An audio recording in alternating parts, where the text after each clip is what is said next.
Uni Eropa kini berada dalam posisi yang sangat sulit. Di satu sisi, mereka merasa harus mempercepat sanksi energi terhadap Rusia. Di sisi lain, keretakan internal dan pesimisme tentang perdamaian semakin terlihat jelas. Eropa kini berada di bawah tekanan dari berbagai arah, baik dari luar maupun dari dalam.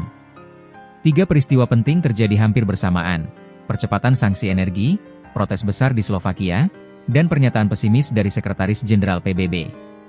Ini bukan kebetulan, melainkan bagian dari satu puzzle geopolitik besar. Presiden Komisi Eropa, Ursula von der Leyen, mengumumkan rencana untuk mempercepat langkah penghentian total impor minyak dan gas dari Rusia. Rencana yang semula menargetkan penghentian penuh pada 2027 dan 2028, kini akan diajukan dalam paket sanksi ke-19 yang mencakup sektor krusial lainnya, termasuk kripto dan perbankan. Keputusan ini tidak lepas dari tekanan kuat dari Amerika Serikat.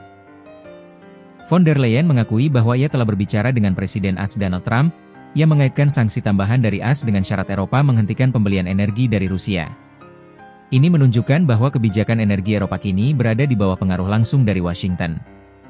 Di tengah upaya kolektif Uni Eropa, keretakan internal semakin jelas terlihat.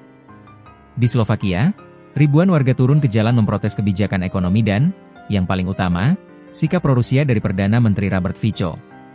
Protes ini terjadi saat Fico sedang berada di Cina untuk bertemu dengan Presiden Rusia Vladimir Putin.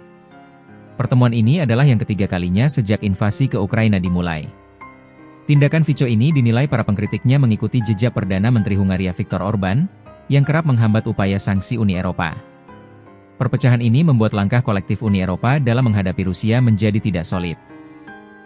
Melengkapi gambaran kompleks ini, Sekretaris Jenderal PBB Antonio Guterres menyampaikan pandangan yang sangat pesimis.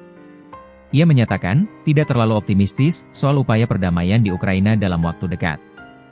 Guterres menambahkan bahwa perang kemungkinan besar akan berlangsung, setidaknya untuk beberapa waktu. Pernyataan ini meredam harapan yang sempat muncul setelah pertemuan Presiden Trump dengan Presiden Putin, yang sempat dinilai bisa membuka jalan negosiasi. Kini, harapan itu terasa semakin jauh dari kenyataan. 3 peristiwa ini, jika digabungkan, menunjukkan potret masa depan yang suram bagi Eropa. Uni Eropa berada dalam dilema, didorong oleh sekutu terkuatnya, terpecah oleh politik internal, dan menghadapi realitas bahwa perang yang ingin mereka akhiri belum menunjukkan tanda-tanda akan berhenti. Dengan dinamika politik yang begitu rumit, mampukah Uni Eropa tetap solid dalam menghadapi Rusia? Dan apakah perdamaian di Ukraina akan benar-benar tercapai? Atau akankah konflik ini menjadi perang gesekan yang tak berkesudahan? Sampaikan pendapat Anda di kolom komentar.